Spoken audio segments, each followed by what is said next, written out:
तो अब हम लोग करने जा रहे हैं management as a science. Management विज्ञान है या फिर नहीं है, इस वीडियो में हम लोग ये चेक करेंगे। बट इससे पहले हम लोग चेक करें, हमें तो यही पता होना चाहिए कि साइंस आखिर होता क्या है। सबको पता है साइंस मीन्स विज्ञान, विज्ञान means science.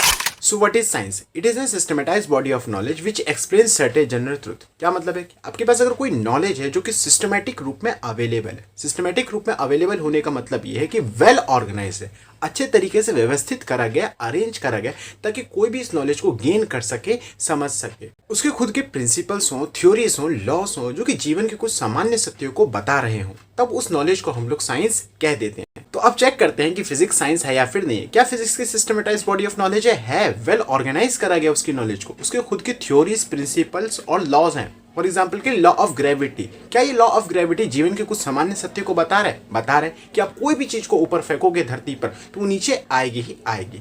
So hence proof physics is a science. अगर ऐसा है तो स्पेस वाले रॉकेट ऊपर जाते हैं तो नीचे क्यों नहीं आते यार? ये तो नॉनसेंस है भाई, हर कोई जानता है कि रॉकेट क्यों नहीं नीचे आता। खैर, तो हम लोग चेक करते हैं कि मैथ साइंस है या फिर नहीं है। क्या उसकी सिस्टमेटाइज्ड बॉडी ऑफ नॉलेज है? क्या उसके खुद की थ्योरीज, प्रिंसिपल्स, लॉज हैं? कुछ ज्यादा ही है भाई। क्या वो जीवन के कुछ सामान्य सत्यों को बताते हैं, जैसे कि एक और एक कितने होते हैं? एक और एक तो 11 होते हैं ना। 2 होते हैं। तूने जोड़ने को थोड़ी कहा, तूने तो कहा एक और एक तो 11 ही होते हैं। 1 जमा 1 2 होते हैं। तो अब इसी तरीके से हमें ये चेक करना है कि मैनेजमेंट साइंस है या फिर नहीं है। वैसे तो हम लोग इस डेफिनेशन से ही कंक्लूड करके बता सकते हैं कि मैनेजमेंट साइंस है या फिर नहीं है, बट फिर भी कुछ एक्सपर्ट्स ने इस डेफिनेशन से कंक्लूड करके 3 पॉइंट्स बनाए।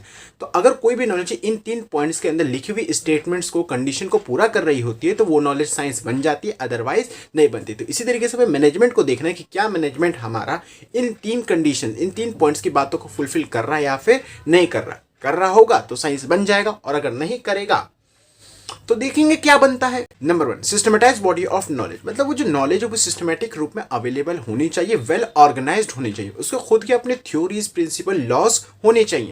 Number 2, principle based on experimentation, उस नॉलेज के अंदर जितने भी प्रिंसिपल है वो किसी के कहे नहीं होने चाहिए। मतलब किसी ने कुछ भी कह दिया और आपने उसको प्रिंसिपल का नाम दे दिया, ऐसा कुछ भी नहीं होने चाहिए। वो जो प्रिंसिपल्स है वो रिसर्च एंड एक्सपेरिमेंट बेस्ड होने चाहिए।